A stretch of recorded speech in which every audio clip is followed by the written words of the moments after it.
I'm excited to hear you guys' thoughts on some of these things. I have nothing too crazy to add to, but I got a couple things. All right, well, we're live, so welcome everybody to a little bit of an impromptu episode of Roundball Radio, a special MLK Day version of it. And we're going to give you a quick overview and our thoughts on the James Harden trade of last week. So the first thing I want to do is just sort of run through the trade in general, give a quick sort of team-by-team synopsis. So first, let's start with the Nets. Obviously, they got James Harden. They also got a 2022 Cavaliers second-round pick for some unknown reason. And then the Rockets picked up like a million assets. So they went and got Victor Oladipo, Dante Exum, Rodions, Critch. I tried my hardest on that one. No idea if I succeeded, but Kurutz. Kurutz. All right, that looks better. Brooklyn's 2022, 2024, and 2026 unprotected first-round picks, unprotected pick swaps for 2021, 2023, 2025, and 2027, as well as Milwaukee's 2022 first-round pick via Cleveland and a future second-round pick from Indiana. The Cavs went out and took back Jarrett Allen and Taurean Prince, and the Pacers ended up swapping Victor Oladipo essentially for Karis LeVert, as well as Houston's 2023 second-round pick. So there's the trade. What were your guys' first reactions to it when the news broke last week? Well, my first thoughts, initially I was shocked because the whole time I was here in Philly, I was hearing that, it was could probably be some package centered around Simmons. But once the Kyrie situation happened and he's been gone for the last 2 weeks, it made a lot more sense how Brooklyn got a little more desperate and decided that they wanted to go that route. When I first thought about it, I thought that there's too much offense, not enough ball to go around, not enough defense. But after I've thought about it for what's been almost a week now, I'm liking it more and more, especially after seeing it for one game. Yeah, it's a little bit of an overreaction possibly, but Harden and Durant could be devastating. Add Kyrie in there as potentially a second or third scorer, they're gonna be hard to stop. Sam, what'd you think? My first thoughts were, oh man, how is this going to affect my fantasy team? Because we got Harden now going to join forces with KD and Kyrie, so his usage won't be quite as substantial as it was in Houston. And then also we had Allen going to Cleveland, which is going to cut probably into Drummond's minutes a little bit, and we could potentially see Drummond get traded at some point down the road. So, who knows where he lands and how beneficial that would be. But that was my first thought, kind of joking. But it was gonna. I knew it was gonna happen soon after. Just it seemed like it was kind of heating up, just the way Harden was going out and playing. He was playing kind of at half speed. The tension was building up, and you saw this coming.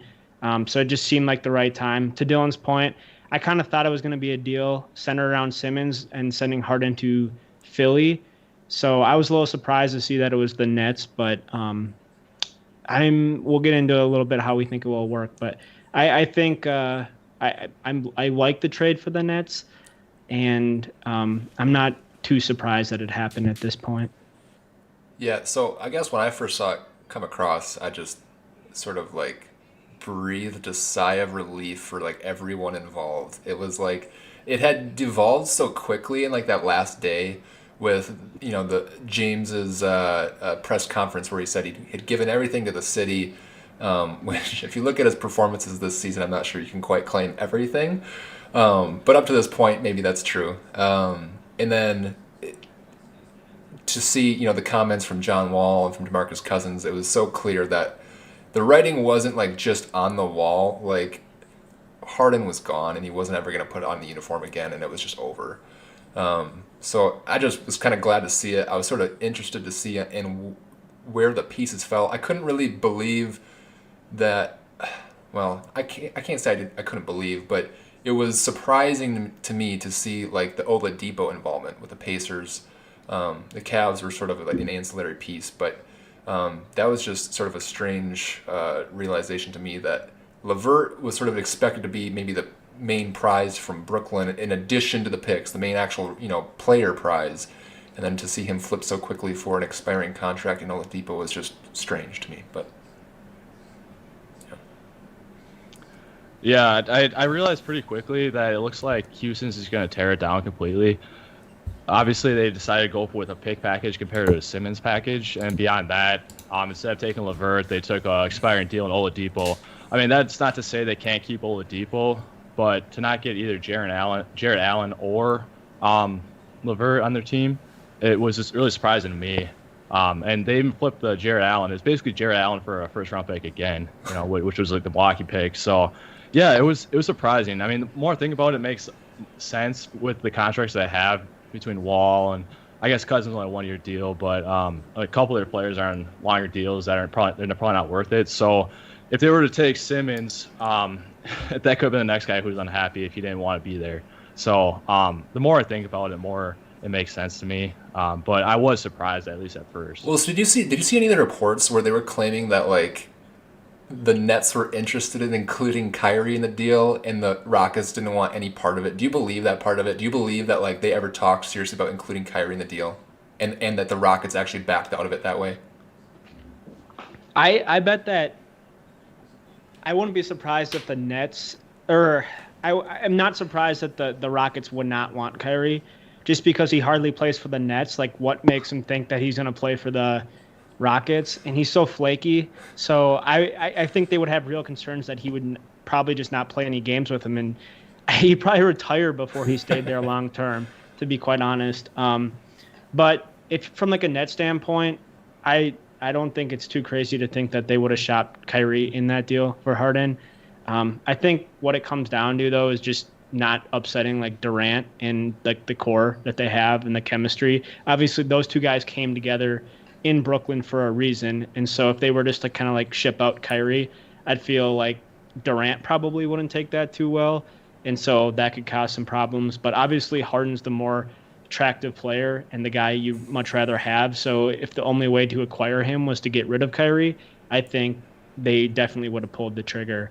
But again, if Houston didn't want him, which I imagine that was the case, they obviously had to look other ways to get this deal done, and they did. So also quick point off of this trade, but Cleveland is becoming a really fun and interesting team. We'll talk about them in a little bit, but I have some opinions on them. I really like their young core, and I think they're just gonna be like a fun team to watch moving forward. Yeah, so it's kind of interesting you brought up keeping Durant happy, because I hadn't really thought of that like when it was going down, and I also haven't really thought of Durant in how we kind of talked before about how like they're both like really interesting personalities. Just talking about Kyrie and KD, how do you think he's felt about Kyrie's flakiness already so early in the season? Do you think he's like, any part of him is sort of fed up with that or frustrated by it, or is he just like, whatever, dude, Kyrie being Kyrie, like we'll see him back in a couple of weeks? Yeah, I thought about this the other day, and I gotta imagine it's starting to wear on Durant a little bit. It's like he's probably like, dude, just play. Like, we came here to play, and then Kyrie's sitting out, and I know he called it like a mental health day, which is cool and all, but then he was out partying like at his sister's birthday party, and he didn't fly with the team, and he just, I mean, you can't like trust anything the guy says, or so I have to imagine it's probably wearing on Durant a little bit, and so it's probably good that Harden's there now, so he can kind of lean on Harden, so he doesn't have to focus on Kyrie. Well, yeah, and you got to think about it. Like Durant's technically on like a 2-year deal. I think his fourth year.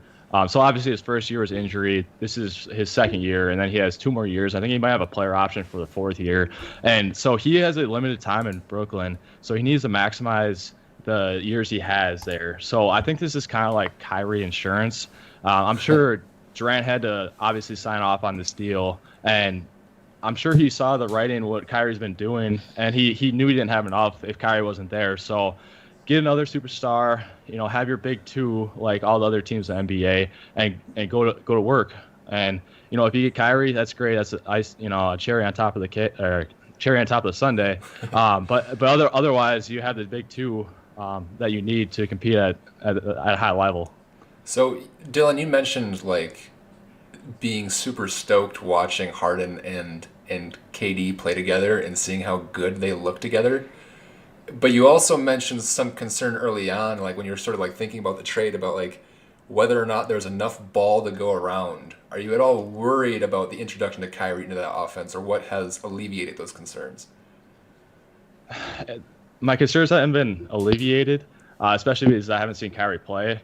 It's just that every stop all three of those guys have been to, they've had issues with sharing the ball, wanting to be the man. I mean, the first time, I don't blame Harden, but he left OKC in part to be the guy.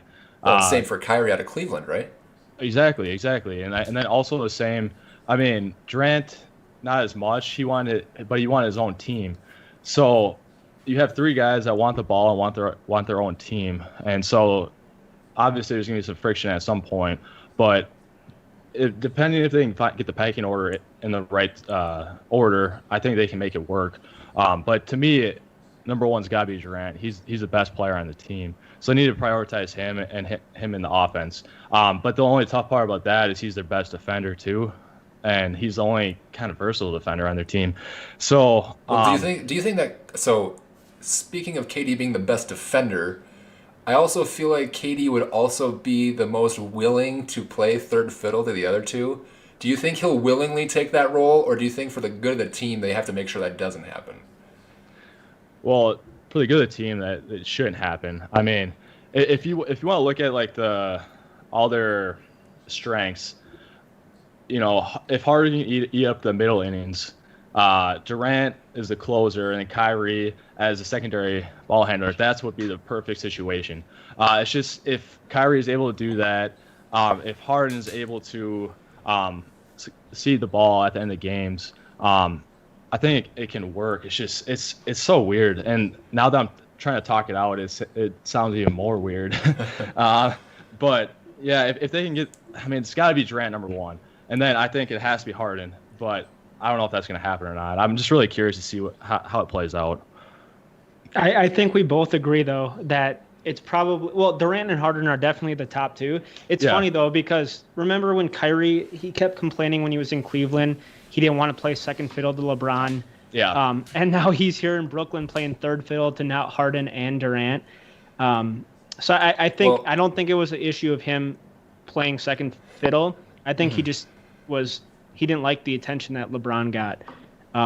Because I feel like he'll be fine playing it. I don't think there's going to be any issues. And then, so I don't know. Like, did you see? Hold up. Did you see the tweet, the Batman related tweet for Kyrie? He didn't. He wanted out of Cleveland, so he didn't play Robin, and now he wound up in Brooklyn playing Alfred. I saw that. Wait. Who said that? It was just some random tweet. I don't know. Oh, okay. Yeah. So like, I'm just trying to think of how like they would play, and to me, I feel like Durant's definitely the most unselfish, where he doesn't need the ball in his hand to be great, and he can play. He's a little better off ball, just because that was kind of the offense they ran in Golden State, and they had Clay and Steph, and it worked seamlessly. So to me, I don't know. I feel like Harden, the offense might have to run through Harden for like playmaking and just get the ball in his hands, and then let Durant kind of play off ball along with Kyrie, because I feel like both of those guys are better spot up shooters as well than Harden. So I'm kind of leaning towards like Harden being the main guy. Obviously, it's going to be like a hot hand situation, so whoever's got the hot hand will initiate the offense. And then I imagine they won't all three be on the floor at the same time always. So when one's sitting, it'll give the opportunity for the other one to kind of handle the offensive, run the offense. But I don't think it's going to be an issue, to be quite honest with you. I think they're going to put their egos aside. I think after this trade, So we talked about our preseason predictions right at the beginning of the year. I had Nets versus the Lakers in the finals, and I took the Lakers. After this trade, I'm overwhelmingly on the Nets. Like I think this is going to be just like a match made in heaven. Like people are going to we'll talk about their defense in a little bit. We'll talk about whether or not it's going to be like unselfish. Are they going to be unselfish and make it work? I think the answer to that will be yes, and I'm like all in on the Nets now. See, here's the thing. But like, it pains me because I don't want to there's not a person in the NBA I want to see like lose more than Kyrie. So it's gonna. I totally believe that they can put their egos aside for like 46 minutes a game. I just like wonder, each of those guys are an incredible one-on-one basketball player, and they like in their own right can take over a game down the stretch. So like when you get exactly. when you get into the grind, we've never seen anything like this. Well, no, but that's so. It's an. I agree. We've never seen anything like this. You don't really know what to expect, but like when the going gets tough, and you've lost a couple games, and two of those guys are standing out on the wing while one of them, dribbles the ball into the floor for 20 seconds of a shot clock and misses a tough, turnaround two. You're going to tell me those other two guys aren't standing there on the wing going, really? Like, this is what we're getting right now? I'm Kevin Durant. I'm James Harden. I'm Kyrie Irving. And that's the shot we took? I don't know, man. I just worry that's going to happen. But Yeah, Sam, I agree with you. I think at least for the first year they'll put their egos aside, and I think they'll make it work. It's after this year that we'll see if that happens. But I also agree with you. I think Harden will be the main ball handler, and maybe the facilitator. Durant will be the main finisher, and then Kyrie, I think, will pick and choose his spots, kind of like he did in Cleveland. And I hope that'd be the best use of all their guys' talent. I think that'd be the best the way they win. I'm just like JT was talking about at the end of the games. I think they got to realize Durant's the best player, but I guess also they're all unselfish guys in a sense where if they get double teamed, they're going to kick out. So I think there'll be opportunities for all three players to shine at certain points during the season. I also I don't think the last 5 minutes is going to be an issue, or like the last minute, whatever you want to say in tight games, because I think Harden will willingly give the ball to Durant and just go stand in the corner just from his past experiences in like the conference finals. I think this is like a perfect situation for Harden just to be like, all right, here, KD, you take it. I'm just going to go sit in the corner. If the ball gets back around to him, it gets around to him. But and can you imagine like a Harden, KD pick and roll at the end of the game with Kyrie, Joe Harris, and name your fifth starter? Yeah. Spacing. Oh my gosh, they're going to be just devastating. I know their offense is going to be unreal. And then you mentioned like KD being the best and most versatile defender. Mm-hmm. Like I think when Harden puts forth the effort, he's at least like an average or above average defender. I really believe that. Same with Kyrie. Yeah, to some extent, I guess. I would say Harden's a little. I'd be more comfortable with his defense than Kyrie's, but so I think like in the playoffs he'll put more of an effort into that side of the ball, and it won't be an issue. And then like Joe Harris, I imagine will kind of slot into the starting lineup with them. He's a 3-and-D guy. Like he can play D. They'll be, and then like DeAndre Jordan, he can still protect the rim. I don't even see like defense not going to be great, but I don't see it being like a huge issue for this team. And then offense is just going to be off the charts. Yeah. So how about post trade? Do you think any of the questions that came along with this trade regarding the defense now for this team or the depth for this team, do you think those are just stupid questions to ask, or do you think they're legitimate concerns?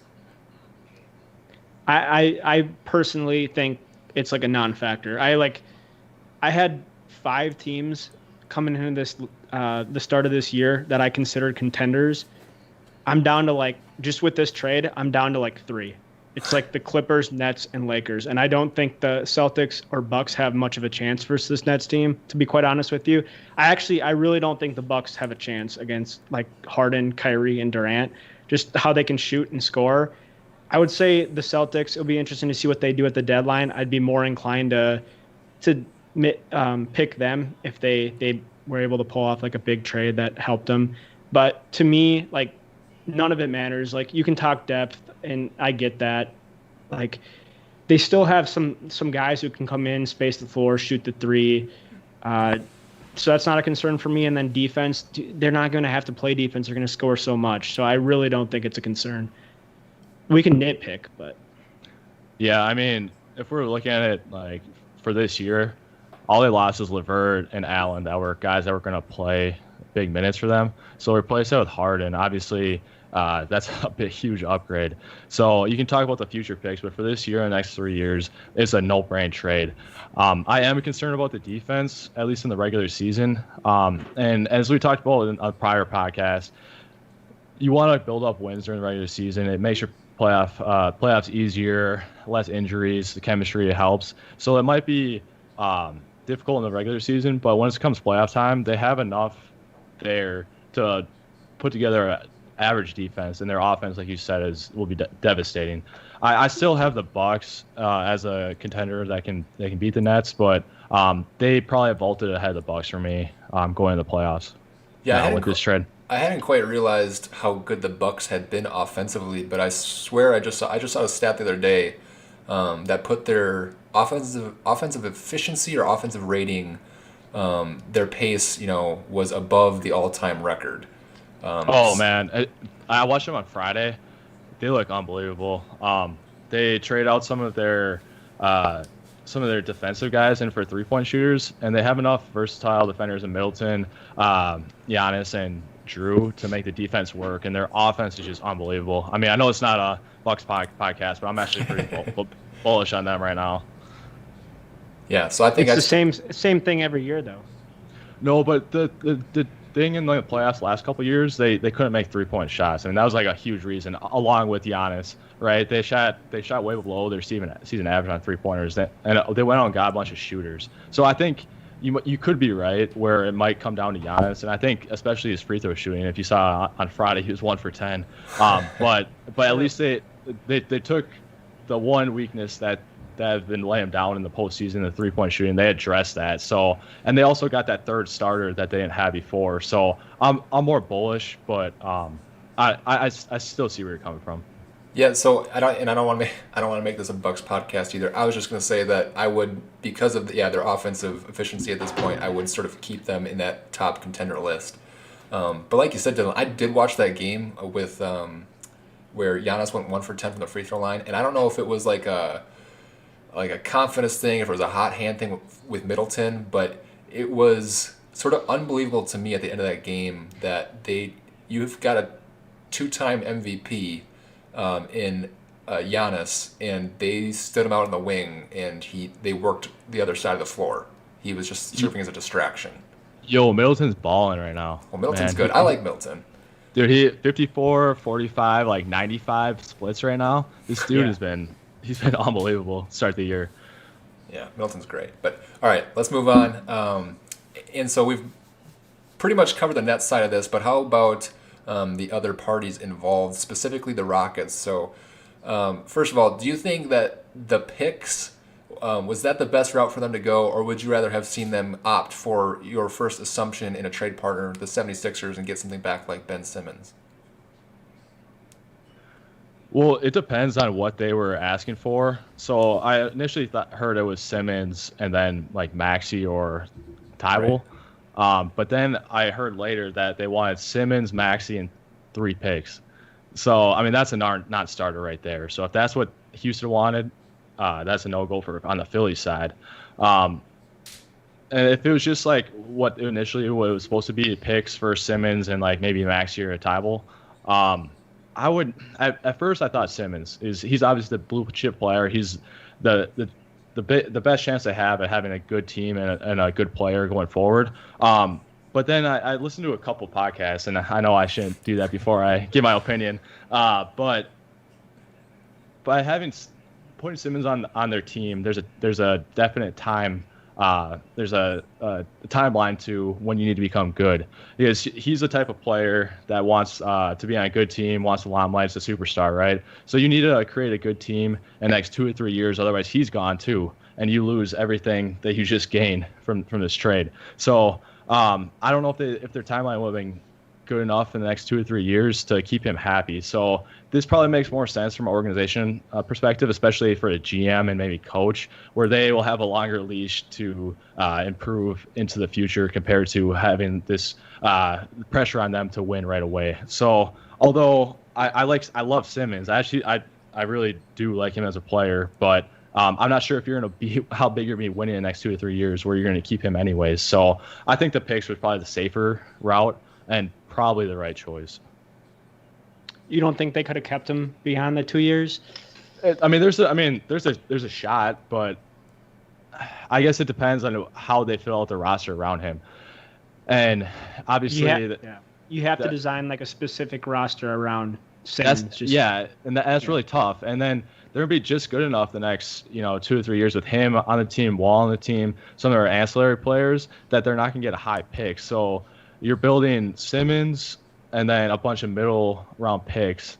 I mean, what are you doing there? And I don't think you're gonna get a bunch of free agents like clamoring to sign with Houston. So it just would have been difficult to build in the next 2 or 3 years, which would have probably been your time frame. How do you think the Rockets view John Wall? Sunk cost. So he's not actually. You don't think he's envisioned to be like part of an answer? I would hope not. I mean, I like Wall. I like Wall, and he's like a good player, but he's making like what, $40 million a year, 45, and he's like the 10 to 15th best point guard. You're not going to win big with Wall, and he has so many injury concerns beyond that. So I would hope not. So do you think that if they were to trade for Simmons and say they gave, how many years does he have left on his contract? He's through 2024, 2025. Simmons. So they give him like 3-4 years, whatever that is.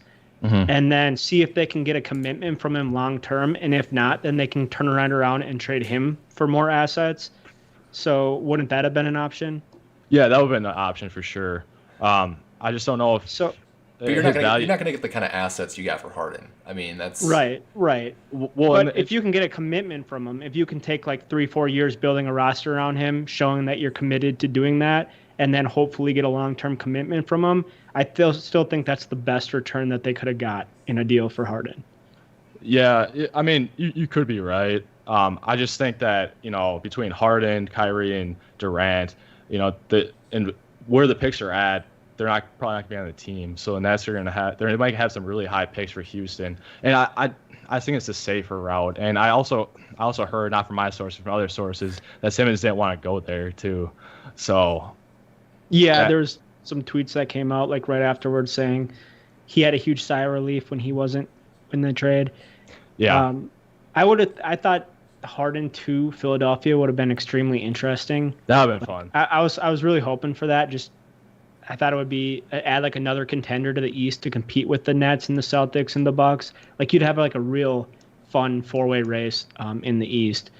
So I'm a little bummed that it didn't work out, but I still think they should have went if they got an offer from Morey for Simmons. I think that's what I would have took, just because, like I said, you can work on a commitment for like 3 or 4 years building a roster around him. And he's there's certainly flaws in his game, but you know what you're getting in Simmons at least, and you're getting an all-star player. And with the draft picks, safer route like you mentioned, Dylan, but I think that I would have preferred like getting the bona fide all-star. What do you think Simmons' ceiling is? Yeah, I'm one of those guys who's still holding out hope that he can get a jump shot, even though we've been talking about this since his days at LSU. But, I don't know. That's a really good question. I think he has to almost develop a jump shot to, like, really have, like, a high ceiling. I mean, he's a tremendous, like, high upside defensive guy. He's an unbelievable passer. His height, he can guard, like, all 5 positions. And if you put shooters around him and you like construct your roster that fits with his style, I think he can lead a team to like a conference finals, perhaps an NBA finals, depending on who his like co-star is. So, I mean, it's definitely something that you have to like build for specifically, but I think the upside's still there. Yeah, I just feel like I don't know if he'll ever be like a top 10 player. I think I'm not sure if he'll ever develop the jump shot, and beyond that, you have to figure roster so specifically around him that I'm not sure if that'll ever happen. And then, he's kind of a Giannis type player, but he doesn't have the aggressiveness as Giannis. So if you need you need to constantly attack the basket if you're going to be like that type of player where you can't shoot and you have those physical tools. And I'm not sure if you ever develop into that. So I think he's always going to be like a secondary number 2 guy on a team, and he needs to have like the right number 1 to make it work. So I just don't know. I'm not sure if that's worth it, especially with creating a timeline that they would be on. Is a poor man's Giannis a good description for Ben Simmons? Yeah, it is. Yeah, it is. Like that's what I was kind of thinking of. But I feel like he could maybe develop more of a jump shot than Giannis. I still don't think either of them will. But I wish Simmons would just shoot. I wish he would shoot. But at least Giannis will like take a shot. Like Simmons won't even take a shot, And he's not aggressive going to the basket. Like even when he goes to the basket, he's looking to shoot pass every single time. He doesn't want to go to the free throw line. He doesn't want to shoot a layup. Like at least Giannis is like taking it hard every single time, and he's going for it every single time. So you need that as your number 1. So how do you guys feel about the Rockets, regardless of whether or not they could have got Simmons, but eventually opting to flip LeVert for Oladipo? Do you think that was the right choice? If they can get a commitment from Oladipo, I kind of like it. Otherwise, the expiring contract's fine too if they want to go like the total rebuild route, picks and cap space. So I thought their reasoning was probably right. It kind of just depends on what happens now with Oladipo this offseason. So it'll be interesting to see, but I think it's fine. I didn't think LeVert was that much more of an asset or like someone that they could really build their future around. So to me, I kind of actually like the move. Yeah, I'm not that high on LeVert. So I kind of think he's like a average-ish starter to a good 6 man. And I think some people think they could be more, and I just don't see that. He's on a decent deal, but I'm not sure where you're going with LeVert, especially in the next 3 years, which is when his contract ends. But JT, I know you're a little higher on LeVert, so what do you think? I've never been a huge Oladipo fan either, so I just like LeVert more. But I guess with your sort of comments on the timeline and keeping that as open-ended as possible, I think it makes sense to do what they did. But if you're going to try to compete at all over the next few years while you're still dealing with Wall's contract or however that plays out, I guess I would have taken a few guaranteed years of LeVert. I think he'll be better than an average starter. I think he'll be a good maybe third option in offense, second option in offense, probably on a bad team if he's a second option. But I like LeVert as a player. So you think he can be all-star? I think that's probably at the upper end of his potential. Like a D'Angelo Russell all-star? Yes. I think that's probably a good comparison. Yeah. Like when there's no one else in the mix and he has an insanely high usage rate, his numbers look good. He's not the most efficient player, but that's kind of like what Dylan was saying with Russell. It's like the same scenario. Like when he's had other guys around him, like even if you look at just this year without Kyrie in the lineup, and there's times with Kyrie and KD missing, his usage rate is just insane, but he puts up like monster numbers because he's like the only one initiating that offense. But it's, other than that, he's kind of just like a high usage, inefficient player.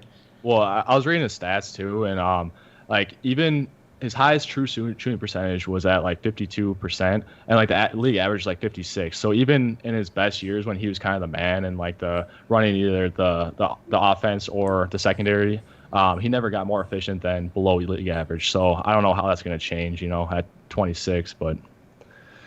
Yeah, I don't know. We've talked about that too, regarding his age, and I'm more so interested in their years of service in the league rather than his age on paper, just because you're going to learn it as you go every year in the NBA. So I think he's got upside left, but Did you guys see that they found a small mass on his kidney? Yeah, it's a bummer. Yeah, that's sad. That's really sad. Yeah, Sounds like Hopefully he'll be all right, but yeah. So he's out indefinitely, but I didn't really hear. I mean, they're obviously kind of pending a bunch of tests, but they hadn't really determined anything more than that, had they? I don't think so. Okay. It sounded like they were hopeful that he could return in this year and be fine. So Well, that's good. Well, honestly, this trade is maybe the best thing that's ever happened to him. See, we haven't gotten a physical until next year, Sure. so he got one right away. So it was a good thing. Good point. All right, so the last two teams involved in this trade were the Pacers and the Cavs. So we kind of talked about LeVert a bit. I mean, how do you guys think Jarrett Allen ends up fitting in Cleveland? I know, Sam, you mentioned the implications for your fantasy team. I kind of thought the same thing once I saw he was being flipped to Cleveland, just that there's got to be another like domino to fall at some point with Drummond. Just because, I mean, Allen's actually been playing really well as a starting center for the Nets, and to sit him behind Drummond, who's obviously like a high usage center, starting center in this league, seems like an odd choice. But yeah, I mean, I like the move for Cleveland, and I think they got their center of the future, perhaps in Jarrett Allen. I really think his pick and roll game with Darius Garland could be special. I don't know. We'll see. Like it's hard to say because we've only seen how many games, like 3 games this year from Garland. But I think he could be a guy who we see like continue to take the steps forward. Colin Sexton as well, I think, is a really good scorer. So like both of those guys, and you put them in with Allen, you got like your center of the future. Like to me, this team's like extremely interesting. Like I think they're gonna be like a lot of fun to watch just because they're young, they're so young, and their young core just. I don't know. There's just something about them where they're just going to go out, put up shots.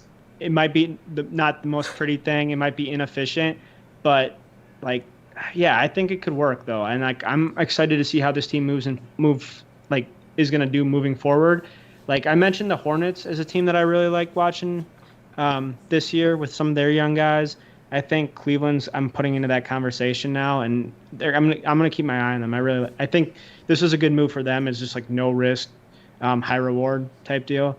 So we'll see how it pans out. But I think ultimately what this says is Drummond's probably going to be moved at the deadline. He's expendable now.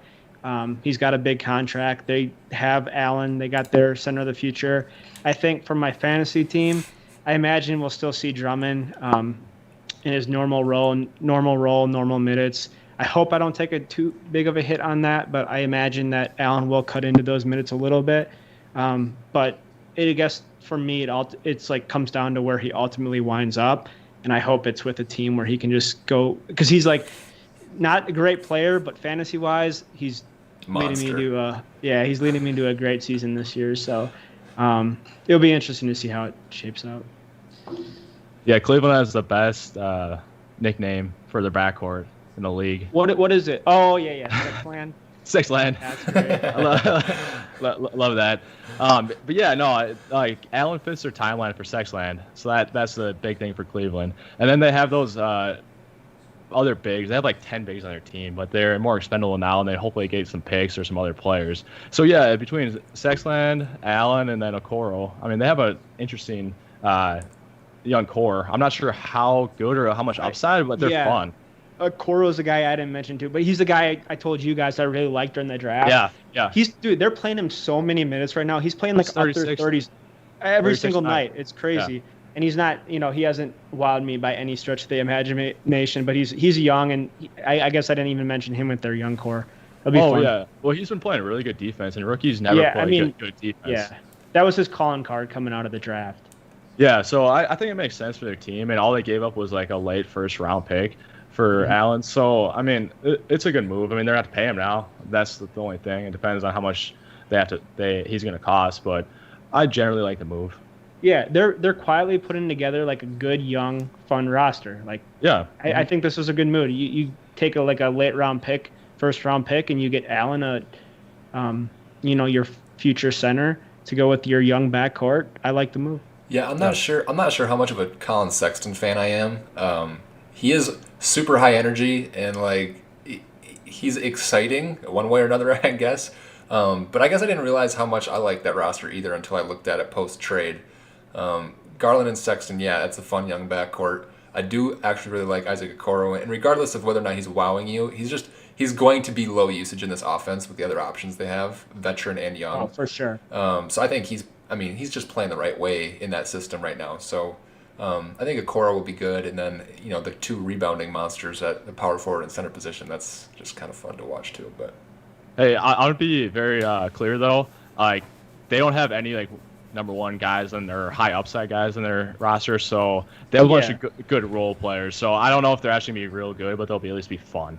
But they're super young though. Like but do you think any of those guys can be like an all-star even?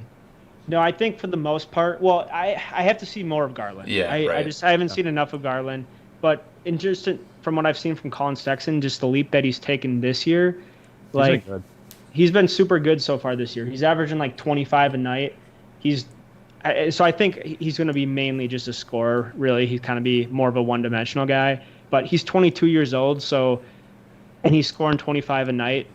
I mean... And it's too early to call Okoro one way or another. I mean, you don't know how that offensive game is going to develop either. Well, to your point, JT, like they need a guy who's kind of low usage, who'll play D. And if he can like become like a 3-and-D guy who can...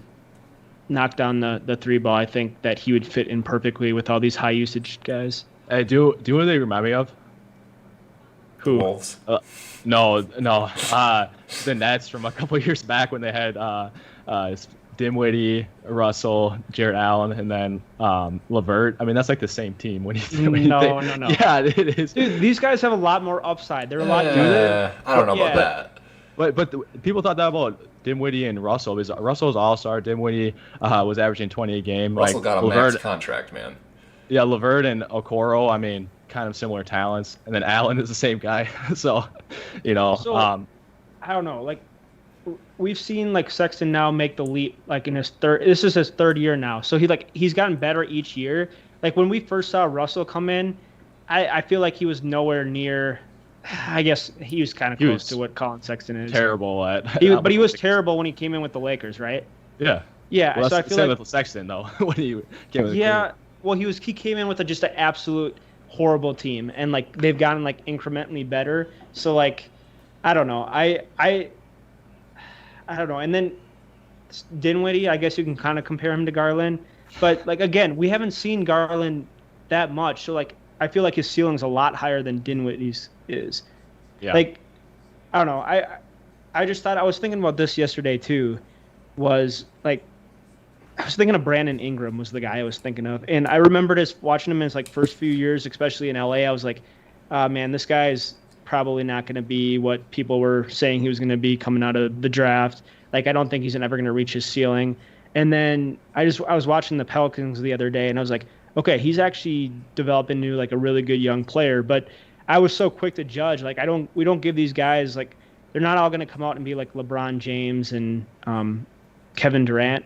I think we have to give them more time to see the player that they're actually going to be. So for me, I have to see like another year of Garland to really say what he's going to be. And from the first 3 games, I like him. What do you think about Jarrett Culver then? I'm out on Culver. Like I'm so out on Culver. Like, but like that's the same thing.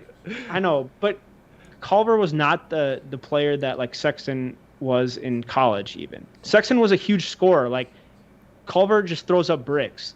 Like he was not he was a bricklayer in college too, whereas Sexton was like their main scorer. I don't know. I bet Culver was probably led their team in points too, but he wasn't like a good jump shooter at all. And I think that kind of thing translates to the league. If you can't shoot, I don't ever like. We've seen examples of people learning how to shoot, so that shouldn't be a. Yeah, but death not sentence. Like. It's rarer than if a guy comes into the league already knowing how to shoot. Yeah, like, obviously you'd rather have them know how to shoot. Good from examples, the gate, but... JT. Give me some good examples of guys who come into the league who have not been good shooters and have developed into really good shooters. Kawhi. There you go. Yeah. That is a really good example. But other than Kawhi, Paul George wasn't a good shooter.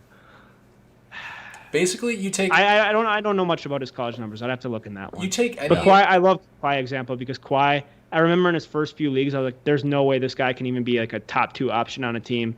And then he was like the number 1 option now. But other than that, who's like a bad shooter that has developed into like a really good shooter? I mean, Jarrett Culver does not have to become a knockdown 3-point shooter. He just has to become serviceable. That's what I'm saying, but that's his role, though. He's at best like a 3-and-D role player. He's never going to be the 5th overall pick ceiling type of guy. Well, that's a hard thing to say because a 5th overall pick ceiling can just vary so wildly based on the draft that. Right, but what I'm saying, a really good 3-and-D guy is still really valuable in today's NBA. Yeah, absolutely. So like, if you're saying that he can still be like a good role player, I'm not out on that. I'm just saying like, when I draft a guy in the top 5, I'm expecting him to be almost like a third, like a top 3 option on my team or like a cornerstone. Obviously, it's a crapshoot in the draft, but that's what you hope for at the top 5 pick. So if I get anything less, I'm like disappointed. Hey, I honestly agree with you. I was just giving you shit because you said we gotta wait for those guys, but not waiting for Culver. But I agree with you for the most part. I'm not on Culver. I'm still on. Give him time. I don't know. I don't know. He had his moment with Russell and Towns out, or with Towns out at least. You're talking about 5 games, Sam. Jesus. I know, but like, if he wants it, he's got to go get it. Like we heard about all the work that he's put in this offseason, and here I am wearing my Wolves shirt. So like, I told you, I was hoping that I'd see a lot more. Yeah, I was hoping I'd see a lot more from Culver, and I've even played him in a bunch of my lineups, and just been super disappointed by him. You lost money from Culver. That's what it is. That's what it is. It's personal for me. The truth comes out. Yeah, it might be a little personal, but no, I don't know. I was hoping for more at this point, and I don't see it. Well, okay, go ahead. Go ahead, Noah. Oh, I was gonna ask about LeVert in Indiana. I just wanted to hear you guys' opinion on that. I mean, I think it's a good fit. I really like Indiana's lineup too. I mean, not that it changes it very drastically, but Brogdon, LeVert, Sabonis, and Turner. I think they're 4 great players, and I think the Pacers will continue to click once he's back in the lineup. So, have you guys watched the Pacers? Like they were so out on Depot that I think it's actually a really good move. I know I said stuff about LeVert that I don't think is very good, but as like a 6-man or like ancillary starter on their team in a cost control, I think that's an awesome move for Indiana. You turn a guy that they hate. Like you can see the players when like they went up passing a ball or when he made a shot, they like didn't like him. Well, Depot, he didn't want to be there this offseason. Oh yeah, that's why they don't like him. Completely deserved. Absolutely. Yeah, but he was definitely like messing with the chemistry. So getting an actual asset for a guy that was going to leave anyways, that everybody on the team hated, and got a reasonably cost-controlled contract. I mean, I thought that was some good moves by Indiana. Yeah, to be fair, I hadn't paid much attention to the Pacers other than watching, like Sabonis nearly dropped triple-doubles and Miles Turner averaged like 7 blocks a game. So I wasn't aware that the chemistry had degraded as much as it had in Indiana. But if that's the case, then yeah, even better move. Oh yeah, and their team's fun. I watched them the other night against the Clippers. They move the ball. Brogdon is really good. Sabonis is really good. They play defense. They trap. They're in the passing lanes the whole time. I mean, they lost a game, but they're impressive and fun to watch. Speaking of fun to watch, I think Ja Morant's taking over this game late for Memphis, so that's fun to watch. Is that our ending? Is that the segue to end our show today? No, we got to talk. We got to talk about one more thing, which is sort of the semantics about how James Harden went about this. So, trade results aside, how did you guys feel about how he handled the time leading up to it? Do you think it's business, or do you think that he was in the wrong? Dylan, you start because I got to get my lineups in before 5:30. Yeah, so I try to answer this without being totally hypocritical because this is like almost the exact same situation as Butler. The only difference really is like Harden didn't have like a sit down with Rachel Nichols telling how he beat his teammates' ass, So I'll start off by saying he didn't handle it correctly. I mean, this wasn't the way to go about it. One, you put your teammates at risk with all his partying.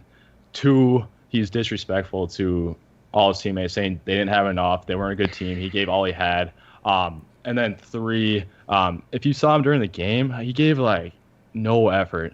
Yep. Not only did he give no effort, he was like making really dumb plays that was just like disrespectful. I mean, did you guys see that he got trapped on the outside, or at least he picked up his dribble, and then nobody was coming to get outlet for him to pass the ball, so he just threw it to the corner of half court and made John Wall go get the ball. Like, and John Wall literally gave one of these guys to him. Like, yeah.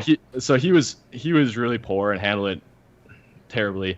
But the one thing I'll say, and I like, after thinking about this situation and Butler's situation, what the Timberwolves and the Houston, they both did wrong too. Where it's like, both those guys said they're not coming back. They don't want to be there. It's like, well, just trade them then. You know, it's like, you could have avoided all this situation. You could have avoided the Rachel Nichols interview. You could have avoided the Harden interview after the game by just getting trading them and getting that package, because they could have got these packages at the beginning of the year. So like, what are we talking about?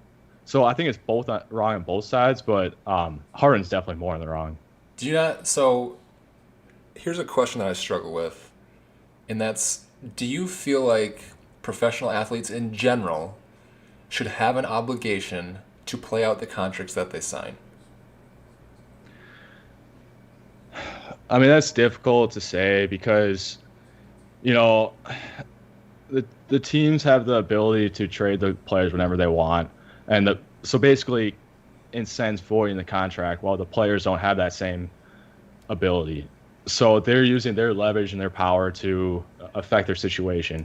And so, do you think that's an analogous power they should have? The team is paying them tens of millions of dollars, not the other way around. Yeah, but the teams are making tens of millions of dollars off the players. You know, they're getting 52% of the revenue. What do? They put like a system around them, sure, but it's the stars that drive the money. The stars that drive the team. So I kind of disagree with you there. So I don't know. I see what you're saying, but like, what are you going to do to change that? You know, unless you want, you know, longer contracts, if you're going to find players, but then it becomes like a very hostile, you know, for years we've been building up the individual player. We've been building up how they're they can make change in the world, how they're the stars and drive the league, and then all of a sudden we're going to tell them they can't use their star power. I mean, I just don't know how you do that. Totally fair point. They obviously make money for the teams in a more abstract way. Totally fair point. I would just like, so for me, especially, I think probably because, you know, we're fans of a team in what is considered a small market. You know, you have these arenas, and just talking about sports in general, arenas and stadiums that are a lot of times, they end up being subsidized either in whole or in part by taxpayers. So really, in a really very real way, like, fans are investing like in the teams, both like emotionally and financially to a lesser degree. But to me, building up the individual player is one thing, but like, they're making like god-like amounts of money, and I would just like to see more of an investment, like, and commitment to the communities in general that they become a part of. And obviously, like, happiness is a completely another topic. Like, nobody should be forced to just sort of exist unhappily in whatever environment they're in, and they should have the power to change that.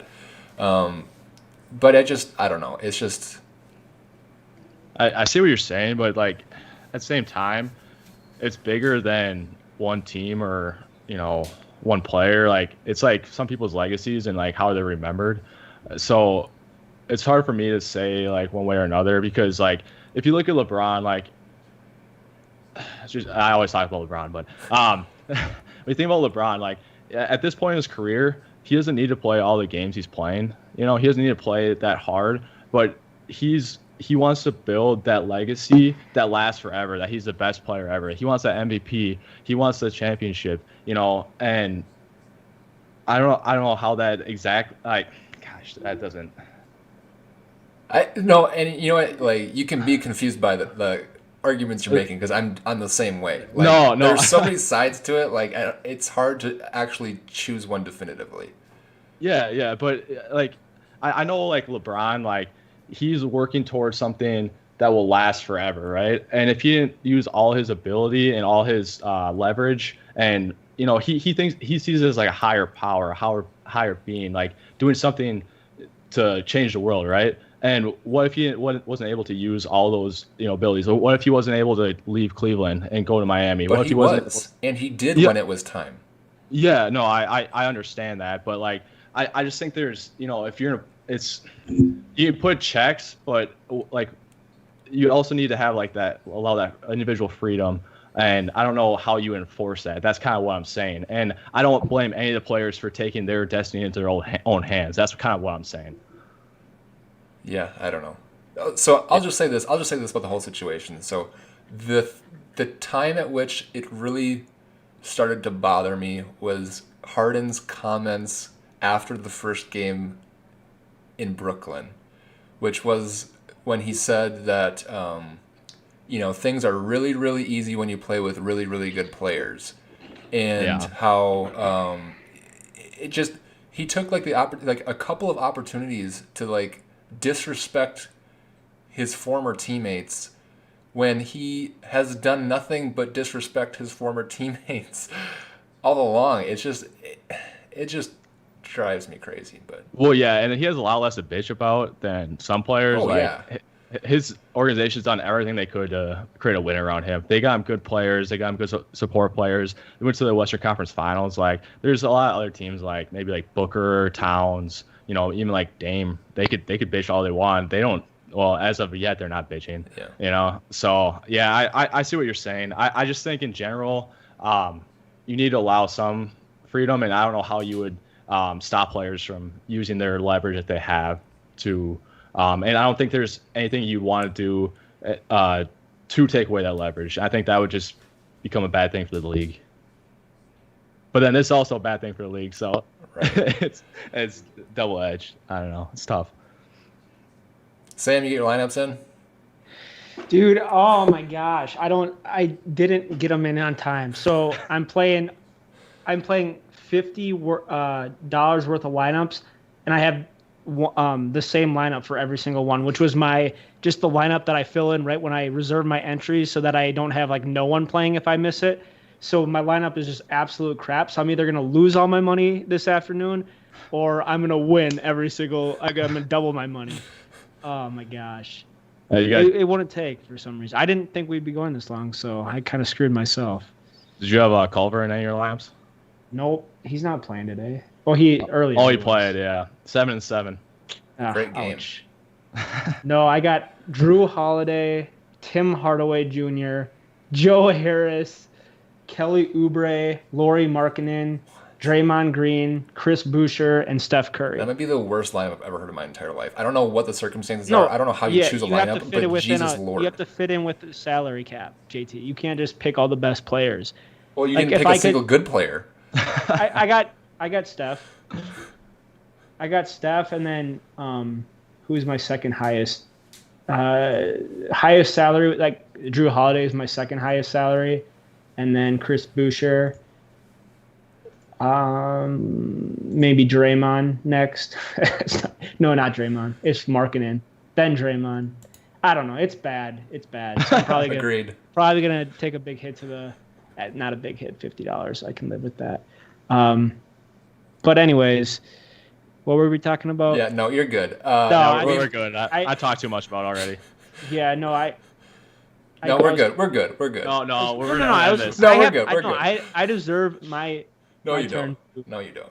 We're talking about Harden and whether or not he handled it right. And no, he didn't handle it right, I don't think. Like, all right, thanks. Again, I hate going back to my fantasy team, but like he half-assed it all year. And, it was tough to roster him when he was doing that. And so when he's playing at like full speed or half speed and he's in my lineup, yeah, I'm going to take that like personally. Like as an owner of James Harden in my fantasy league, like I expect him to give 100% effort. And the fact that he wasn't didn't really hurt me because I haven't lost yet. But anyways, but for real though, like just just like the comments that Cousins came out with after the trade, like how he felt completely disrespected and it was like unfair to him and the team.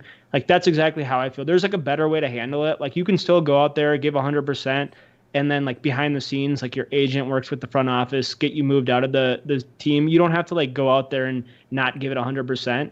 And then like I thought it was I thought it was like he was doing he knew exactly what he was doing too, because like the first game everyone's talking about, oh my gosh, he looks overweight, he looks out of shape. Is he going to be like the same James Harden? And he comes in the first game just to prove everyone wrong and to prove his potential like trade destination team that he still has it. He drops 44 and 17, goes all out, and then he's like, all right, they know now. And then he comes back the next however many games and he just completely plays at half speed and then just basically winds his way out of Houston. So there's definitely a way to handle it. If he doesn't want to be there, which is fine. I don't have any problem if he wants to move on, but kind of let that stuff go behind the scenes and go out there and still play hard for the guys that you're still with. That's my opinion on it, at least. Yo, he knows his angles though. It's like he dropped like 30. It looks like he dropped 30 pounds from Houston to the Nets. I mean, it's unbelievable. He's supposed to wear a fat suit. That's like I feel like the $1,000,000 question is James Harden actually a fatty or not? Like what's going on? Dude, he knows his angles. I think it's more like a model where like you know how to look good in certain like lighting. You know, that's like him, I think. So he was like just someone he had the right lighting for entire games in Houston or what? Yeah, and then I think he like kind of bagged out his jersey a little bit, and now with the Nets he tucked it in tight, and that's how he's going. Yeah, I will say though I was I mean I know Kyrie's not in there, but I was concerned about how his like usage would be in Brooklyn. And he dropped like 34, 10, and 14, and like 4 just steals dominant. And 3. Like he had just over dominant. 10 free throws, just like a stuffed. He even had a block, I think, in there. So I was like, all right, maybe hopefully Kyrie will remain flaky and not come back. Maybe he's got some more like personal retreating or whatever he has to do. Burn sage in the locker room. Yeah, spiritual journey. There you go. Yeah. So because if I get that James Harden every night out for the Nets, then I'm gonna be in good shape. But but back to like the original point, like there's definitely a better way to handle it than he did, and so I'm on Boogie Cousins' side on this one, for sure. Next time. All right, so and even Dwayne Wade, I don't know if you guys saw, he tweeted out, he's like it was a picture of James Harden running out of the tunnel in Brooklyn, and he had like a big smile on his face, and he's like, how can you not be happy for this guy or whatever? That's all he wanted. And then afterwards, he's like, did he handle it right? No, but we would all maybe handle it wrong in that situation. So even he admits that he didn't handle it right, even though he supported the Harden wanting out of Houston. So he definitely didn't handle it right, in my opinion. Hey, so this went from a half-hour to hour podcast, so that's good. Yeah, that was supposed to be a quick hitter. Not so much. We got to do a better job of that. Yeah, we're going to continue to work on our brevity going forward. So it's a process. Trust the process. Practice makes perfect. Yeah, there you go. So there it is. There's our thoughts on the James Harden trade. And we'll be back with you either this weekend or next. I think we got to figure out when the next episode is now. This is supposed to just tide you over, but I feel like we gave you a full 5-course meal. So we'll figure it out, and we'll get back to you later. So thanks for joining us. Any closing thoughts, guys? My only closing thoughts are the Nets are now the overwhelming front runners for the NBA championship. So keep that in mind. And James Harden is going to, I don't know, maybe get his first finals. I didn't have any thoughts until Sam said that. So Lakers in 5. All right. I'm gonna be ruined like hell for the Lakers, but I got Brooklyn in 4. All right. Well, you know what? Good luck to both LeBron and KD and the Dribble Brothers, and we'll see you guys next time. Peace. Are we off? Dude, I'm sorry. I kept talking a couple times. I didn't mean to do that.